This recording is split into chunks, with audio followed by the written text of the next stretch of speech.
Welcome back to I guess you can call it the first annual Snowman Super Bowl special. We're presented by BetUS.com. Use the code Snowman, and you'll get a 125% deposit match on your deposit. I have an old friend standing by that covers college football with me, but he told me before the playoffs even began, he told me two things. A, we better cover a 49ers NFC championship, and B, because of the key position we're going to talk about, the running back position is dead. Who am I talking about? Maybe this will give you an idea. Passionate. Come after me! I'm a man! I'm 40! Unflinching. Let's go back to losing. Parking was easier. Unrelenting. They're not going to keep him off the field tonight! Totally. This one has a chance! Dietz.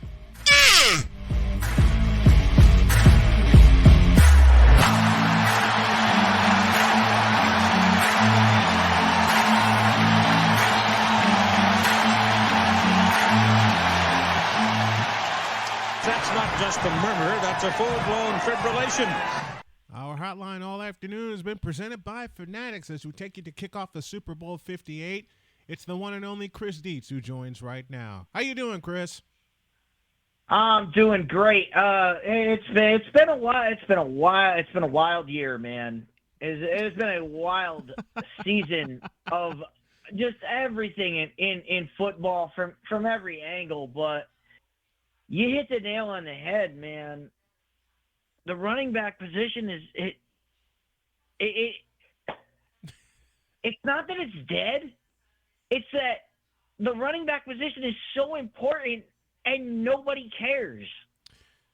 Well, this is a fellow who cares, considering one of my favorite running backs of all time began his career with the 49ers. Of course, I'm talking about Roger Craig.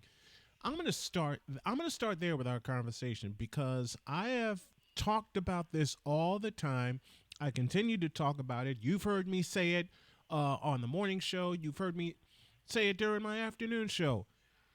If you can honor Marshall Faulk and Christian McCaffrey, who is featured in the Super Bowl today, for having a 1,000 season, 1,000 yards rushing, 1,000 yards receiving, why can't you honor the man who started that trend in 1985? Speaking of Roger Craig. They talked about it. They talked about it yesterday before the awards and before they announced everything. They said on the NFL Network they had a thing of who do you most want to see nominated for the Hall of Fame? And the guy said Fred Taylor. Mm-hmm. And I said, you cannot put any running back into the Hall of Fame until Roger Craig gets put in. Thank you. There's not a single running back that can be put in until Roger Craig gets in. Then you can do everybody else. Right. That line starts and ends with Roger, and it's been a travesty that he's been kept out.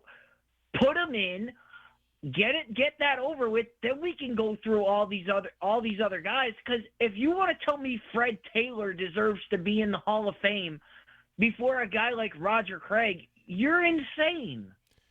That's an insane statement. Roger Craig began the second 49er line of running backs. The first one, of course, 1981.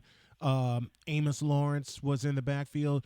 But if you really want to start it, you really want to talk about the guy who started the real running back tradition for San Francisco during the Walsh era, it was Roger Craig. Because remember, before they even drafted Roger Craig, they picked up Wendell Tyler from the Rams. Matter of fact, that same offseason that they drafted Roger Craig, they picked up Wendell Tyler from the Rams. And then Wendell Tyler retired, and they grabbed Tom Rathman, both out of Nebraska. But I want to go back to that 85 year. Of course, all the ballyhoo was about the Bears and what they were doing. Does it seem strange to you that no one even mentions that Roger Craig was the first to do 1,000 season? Seems pretty strange to me. No,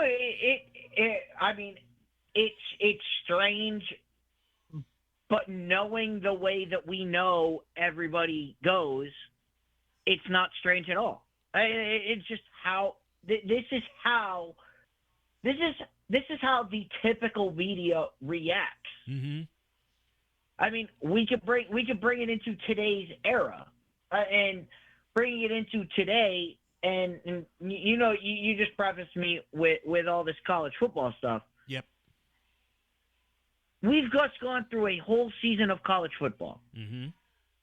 There is only one person in all of college football who stepped foot in the end zone in every single game he played in. Blake Corum. Not even invited to New York. Blake Corum. I'm not even talking about being up for the Heisman. Wasn't even invited. Nope. Wasn't even allowed in the building. And this is a guy who scored in every game he played in, and he's the only guy who did it. And I think 10 of those 15, he had multiple scores. And multiple score games, biggest scores of the game. I mean, you go back to the Ohio State game when he scores that touchdown. It's the end of the game. It ends over. the game. Game over. It obliterated Ohio State. They gave up after that. He was the main guy for the entire season of an undefeated number one team. Doesn't even get an invite for that. Not even on the Heisman list. Not even on the Heisman list. This is why I say the Heisman Trophy in college football died in 2023. Mm-hmm. When we go back and look at this, yes, it's going to go on. Football is going to go on. It's going to be played on forever. It's never going to be looked at the same because of 2023. 2023 is going to be the death of college football. Is when we look back at it and say, and I prefaced this with you a couple weeks ago when I said it's like Don McLean said in American Pie. In the song American Pie, the day the music died. Mm-hmm. Music didn't stop going. It's just it wasn't as appreciated as it was. Yep. Because of what happened to the Big Bopper and to the three that died in the plane crash. He said that's the day the music died. That's the day music stopped being important and other things started being important. This is the same thing with college football. 2023 is the year college football died. It will keep going, but it will never be as good as it was. It will never be as good because these people don't understand. They went out and gave a Heisman Trophy to Jaden Daniels over Blake Corum, who won every game he played in, scored a touchdown in every game, and was influential in a team that won and didn't even get looked at. And I said this a couple days ago on another program, but I know you'll get this reference. I don't know if the audience will get this reference. But if we were 20 years ago, the New Orleans Saints are trading their entire draft to get this guy. Uh-huh. Yep. That's how good Blake Corum was. Blake Corum just had one of the best years in college football, and just because he's a running back was swept under the rug. But 20 years ago, the New Orleans Saints traded their entire draft to get Ricky Williams. Mm-hmm. They sure did. This is where we are, and it comes full circle with the NFL, where Christian McCaffrey was clearly the NFL MVP. Not even close. Should have been a landslide for Christian McCaffrey. And he doesn't. And he's not even top 3 vote getters. Nope. Because they wanted that's unexcusable. I'll tell you exactly the game that swung everybody away from McCaffrey. Christmas night in Santa Clara. Christmas night in Santa Clara, when Lamar Jackson supposedly tore up the 49ers when it was that Ravens defense, which didn't show up against Kansas City 2 weeks ago. And they gave it to him. And if you think about how the voting went before they even made the announcement, you just had the feeling after that game, Christmas night in Santa Clara, that it was damn near unanimous. Again. I want to get your opinion on this one. I mean, Christian McCaffrey is clearly the MVP. There's no question. Agreed. But I've talked to a 49er, and I'm gonna call him out directly on your show. My boy Dewicki, big 49ers fan. I'll be watching the game with him tomorrow. I'll be watching the game with him, but he had the audacity to say Brock Purdy's the clear MVP, and That's I'm like, he's not even the MVP of your own team.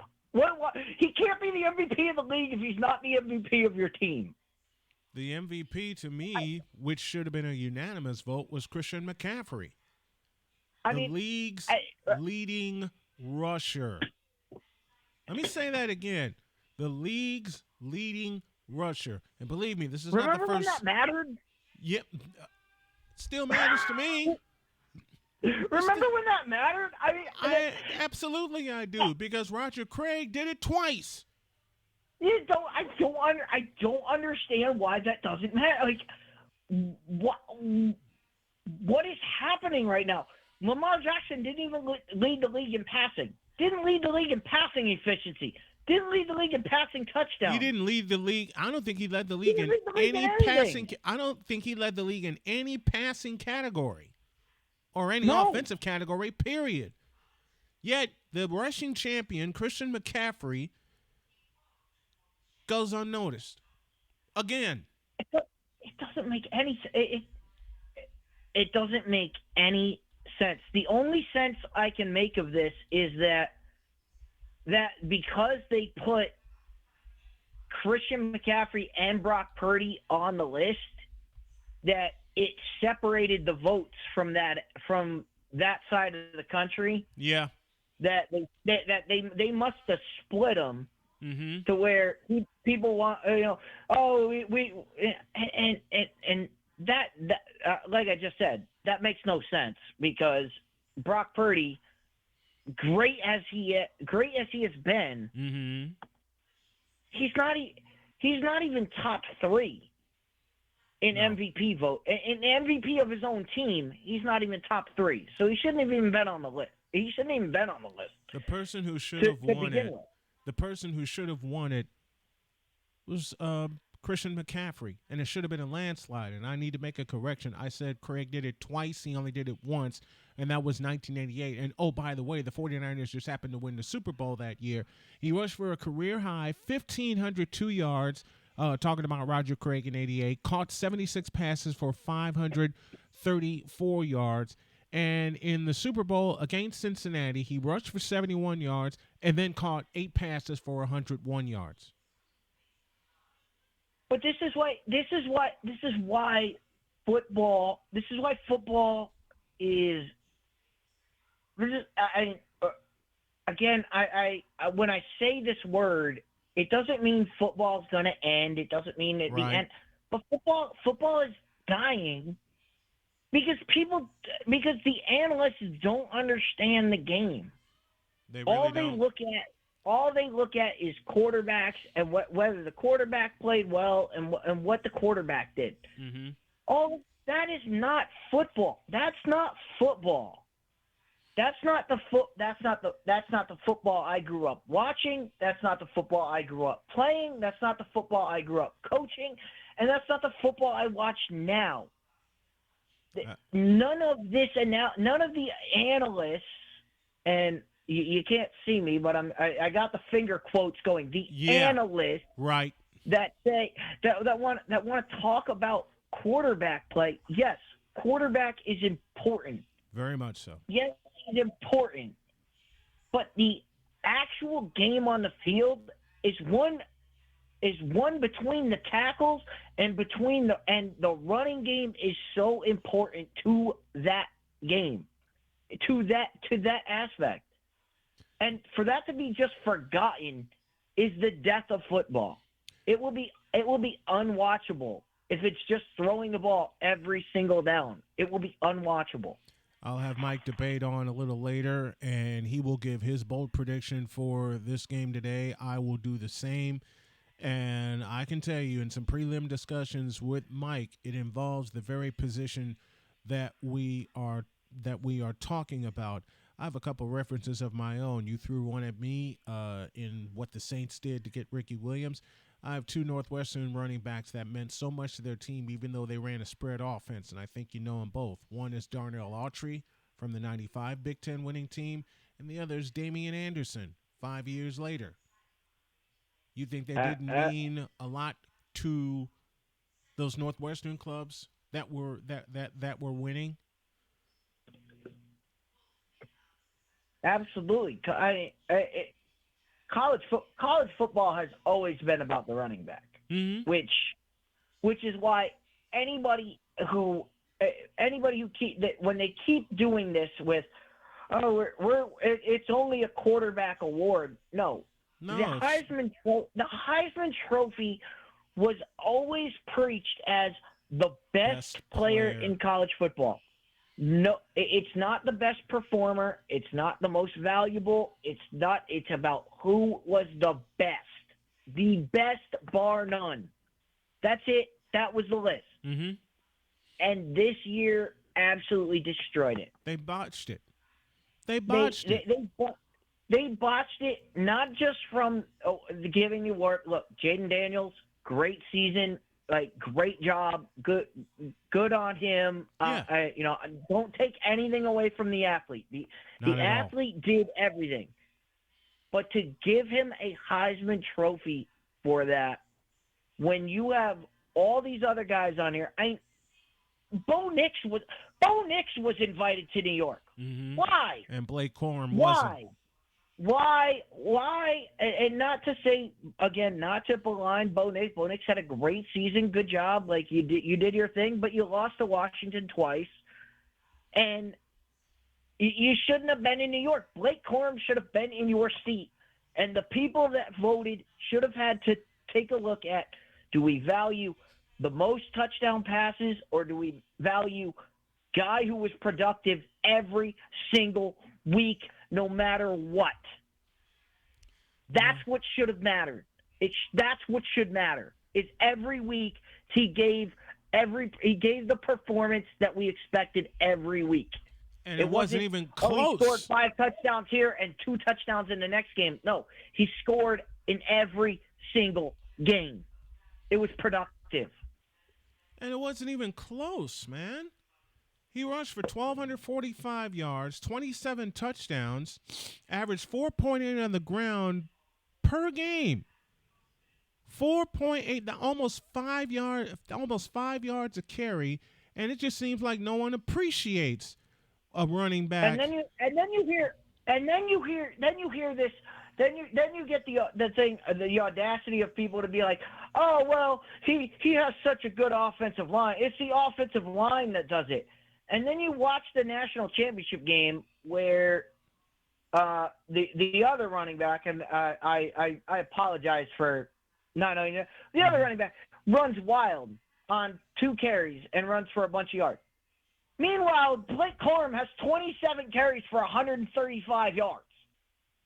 Averaging 6.4 yards per carry. It wasn't just the offensive line did well for this one guy.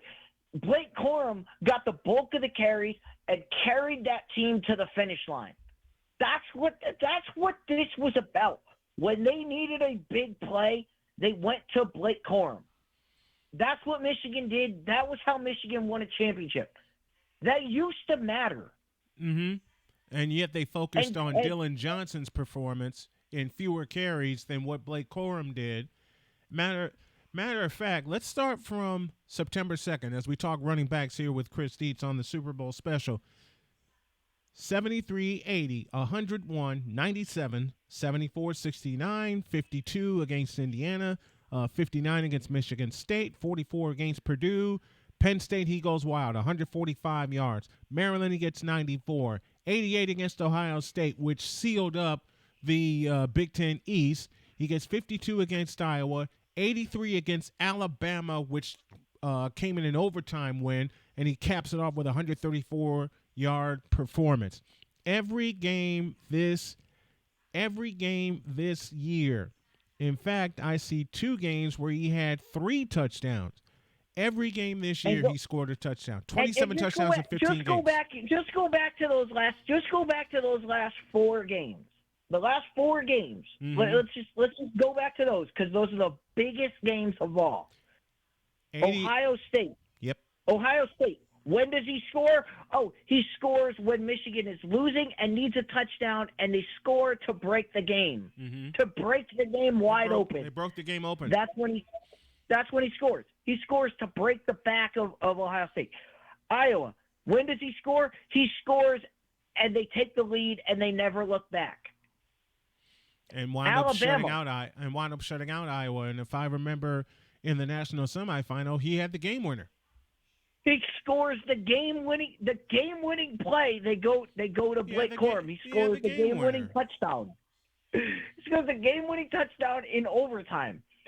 And then in the national championship game, when you look at that game, Washington was making their comeback. Mm-hmm. Yeah. The other guy had the 2 big runs before that. Awesome job. But it was 14-17 when Blake Corum goes off and scores a touchdown that puts them up 10, and Michigan never looks back. Absolutely, they don't. These are the biggest plays of the season. These are the biggest plays that made their season. And we're sitting here talking about the best player in college football. There's no question Blake Corum was the best player in college football. It's not even close. And we can tie this into what's going on now, the neglect of the running back. When you have the best running back in the game, in the Super Bowl, and I'll go through part of his stats. Who scored the winning touchdown against Green Bay? McCaffrey. Who scored that touchdown? McCaffrey. That was a pass from Brock Purdy to Christian McCaffrey, and he scored the touchdown. Scored the touchdown to win the game. To win the game against Green Bay, to push them into that. Then who gets the touchdown that puts them ahead? Yes, Ayuk had that ridiculous catch that shouldn't have been a catch. But McCaffrey tied the game. That catch that never should have been a catch because the other dude should have caught it if it didn't hit him in the face. But it hit him in the face. It popped up. Ayuk made the catch. But then who scores the touchdown? Oh, it's Christian McCaffrey that walks the ball into the end zone.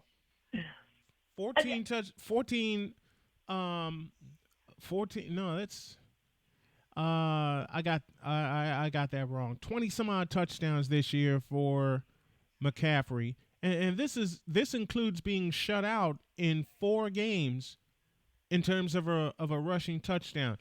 But except for the Cowboys, we're only at 51 yards, and that's because the game was blown out by then. They lose McCaffrey. He didn't even play in the second half. He didn't have to play in the second half. Yeah. Lose him against the Browns for the second half of that game. Minnesota somehow holds them in check with 45 yards, and then only 54 against the Bengals. They get a week off. Then listen to these numbers: 95 against the Jaguars, 78 against the Buccaneers, 114 against the Seahawks, 93 against the Eagles when it looked like the 49ers were going to get run out the joint. Then 145, 115, and 103. Seahawks, Cardinals, and Ravens. Even in that blowout loss to the Baltimore Ravens, which a lot of people, myself included for a while, thought that would be the Super Bowl matchup until Kansas City came with a master plan and taught a master class on how to hold the football. 3 consecutive 100-yard gains, and against the Seahawks, 9.1 yards, 0.1 yards per carry. At Arizona, 6.4 yards per carry. And Christmas night, 7.4 yards per carry. He's one of the few running backs in the league this year that averaged over 5 yards a carry. And the best part, he was healthy. He was healthy. Well, there's a lot of branches off of what you just said, but I'm gonna take the longest and easiest. I'm gonna take the easiest branch first. Mm-hmm. And I know people are gonna. I know exactly what's gonna be in the comment section. I know exactly what's gonna be said by Ravens fans. It's a regular season award. It's not a postseason. Go back to that AFC Championship game, okay? Mm-hmm. You had 1st and goal inside the 20-yard line. Yep. And everybody knows the play I'm talking about, Zay Flowers. where the wide receiver is not double covered, he's At all. triple covered. Mm-hmm. And Lamar Jackson decides to throw the ball to him. It gets intercepted in the end zone. That's what we're talking about with Lamar Jackson. That's what we're talking about with Lamar Jackson. There is no reason on God's green earth that ball should have been released. Exactly. Somehow he does it. It gets intercepted, and we're sitting over. here talking about all of this. I mean, and that's Lamar Jackson's career. Mhm. And I know that's a postseason game, and people can go, "Oh, we'll pick out." I guarantee you, if I really wanted to put the effort in, I could go back and watch the film of Lamar Jackson, and I could find 20 plays of that during the regular season where he just makes the absolute worst decision at the worst time. Yeah. I can That's find. why I sit here and say, how did he win the MVP? Because he's not even the MVP. He's not the MVP. He's not even an MVP on his own team because he can't make the right decision. I'll His tell you- decision making is god awful. Let's God stay, awful. Let's stay in the AFC Championship game. You go 3 and out. This is the first time Baltimore has hosted the AFC Championship game. The other times they won it on the road at Oakland in 2000 and at New England in 2012. You host the AFC Championship for the first time, and you act like it's your very first game because you led the Ravens right into a 3 and out, and then Kansas City punched you in the mouth with a 7-minute drive. Which, And when it was 7-0, that basically put, even though Baltimore tied it basically put the game away. Where they put the game, I mean, we just talked about, we just spent a lot of time talking about Michigan. And obviously, if we're going to talk Ravens, we're going to talk Harbaugh's. Yep. Jim Harbaugh lost that game. John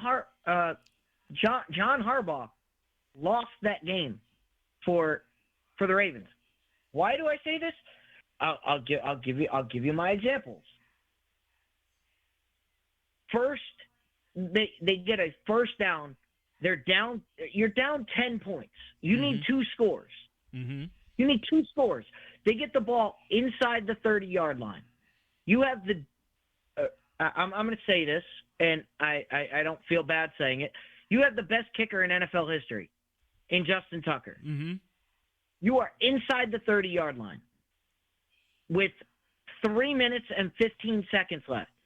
You literally just held the Chiefs 3 and out. Yeah. You have 3 timeouts plus the 2-minute warning. That's 4 timeouts. 4 timeouts. To stop the clock.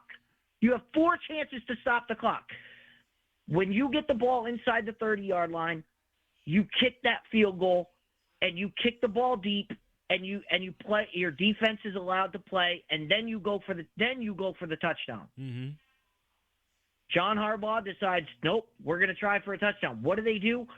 3 plays where Lamar Jackson drops back, spends 20 seconds running around like a jackass, and throws the ball away.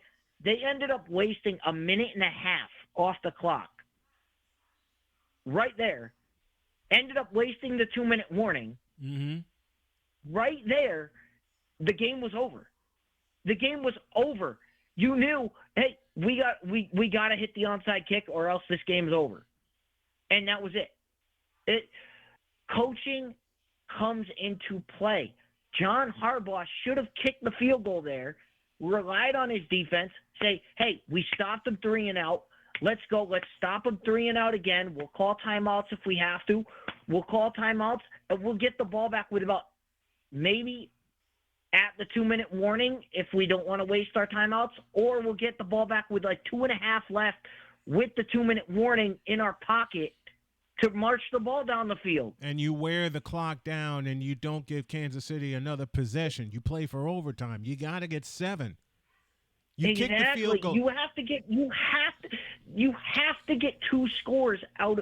You're down 10. You have to get 2 scores. Mm-hmm. Why not? Right when they crossed the 30-yard line, I said it in the bar. I said it out loud. Kick the damn field goal. Yes. Everybody in the bar went, "Oh, you're I had this one guy go, "You're crazy.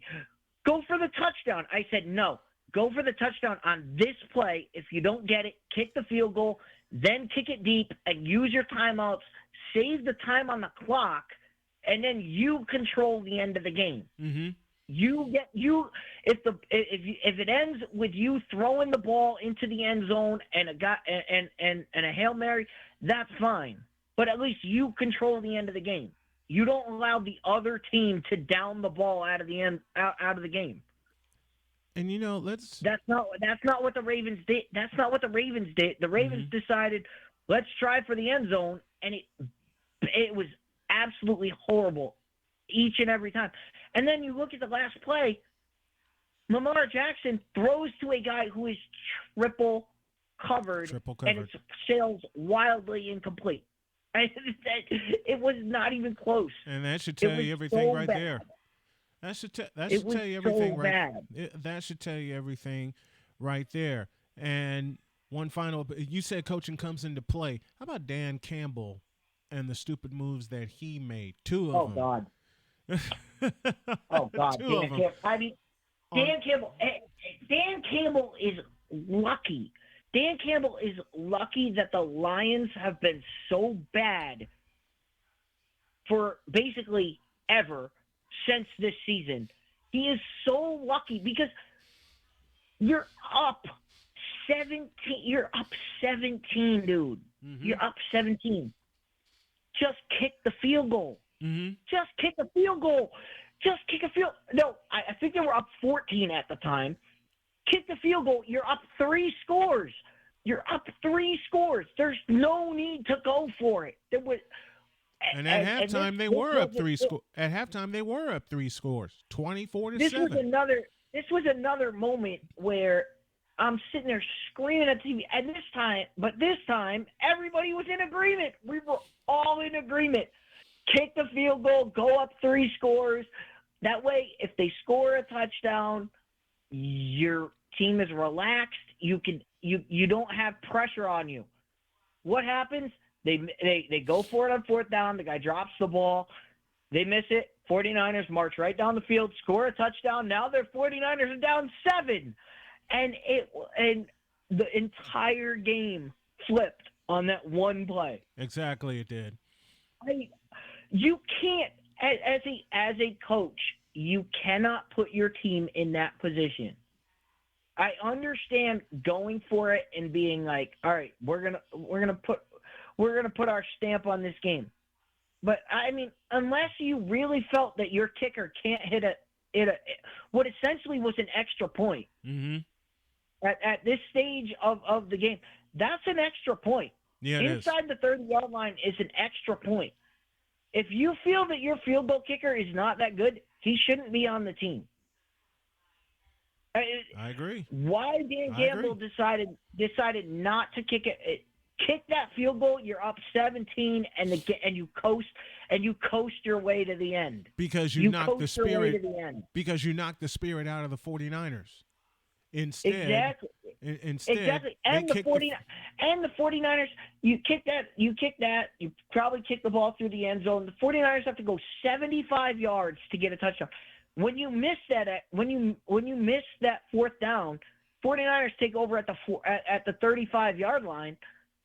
Now the 49ers are like, oh, we don't have to go this far. They get that big play from Ayuk, and that rejuvenates them.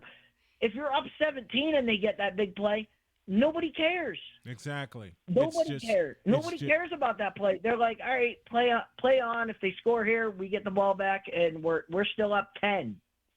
But no, they got the ball back up 7. What do? They go 3 and out. Boom. 49ers go down the field, tie the game. And And the other biggest play of that game was the fumble by Jahmyr Gibbs, right on the 25-yard line. Right on the 25-yard line, Jahmyr Gibbs fumbles. The Niners pick it up, and the next thing you know, 4 plays later, they're back in the end zone. The game's tied. The game is tied. And the game's tied. And who scored the game-tying touchdown? You said it earlier, Christian McCaffrey. Christian McCaffrey. When they needed a big play, they went to Christian. They went to McCaffrey. They went to McCaffrey. All right, time to. These things are cyclical. They're cyclical, Snowman. And it's not rocket science either. They all come together. You've been on programs with me for the better part of 8 years now. This is not rocket science. We talk about it from the basic standpoint, which is the running game, and I'm glad you were able to join me for this Super Bowl special. Time now for my guest to make his pick. San Francisco favored by 2, according to BetUS.com. How do you see it? Unfortunately, you're not going to like this, but Kansas City being a dog, I can't see that. I can't go against Patrick Mahomes. As much as he's played this year, getting Kansas City and you're giving me points, I'll take that. I'll take that all day long. I'm taking Kansas. I'm taking Kansas City in the over. Okay. You're taking Kansas City in the over. Our numbers are provided by BetUS.com. Our guests appear on this special courtesy of Fanatics. Chris Dietz, I love you, brother. That's the other thing. That's the other thing. I just want to let the listeners know. I just want to let the listeners know. If you're betting the 49ers, bet the under. I agree. The 49ers need it to be under.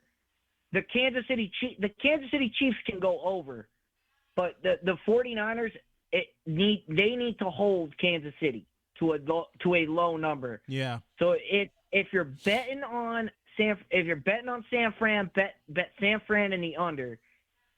But my gut tells me just Patrick Mahomes. There's something about Patrick Mahomes and Andy Reid that just tells me, I gotta go. And I think it's gonna be a high scoring game. I think it's gonna be a fun game. I think it's gonna be. It's gonna be a hell of a game. So I think it's gonna go over, and I think if it goes over, I'm going with Kansas City. All right, that's our guest's pick. That's our guest Chris Dietz's pick. What's yours? You can make him in the comments below throughout the course of this broadcast. Chris Dietz joins me as he always does, and we're going to do some more college football. I promise you we're going to do college football next year. I appreciate you coming by. Thanks for sticking with me and sticking with the brand and everybody involved. Love you, brother. Thank you so much. Absolutely. And by the way, before I go, February 15th, which is Thursday, Fifth Down Sports, we will be doing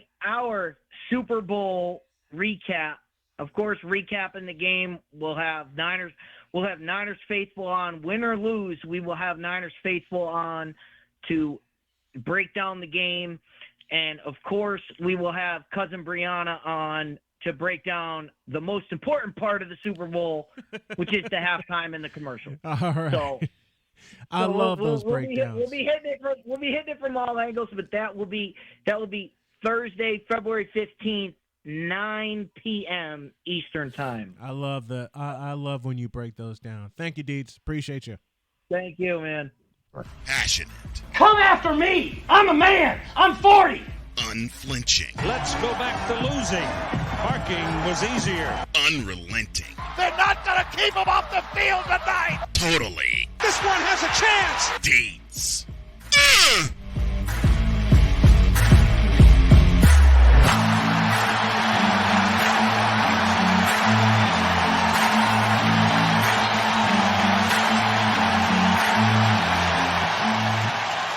That's not just a murmur, that's a full-blown fibrillation.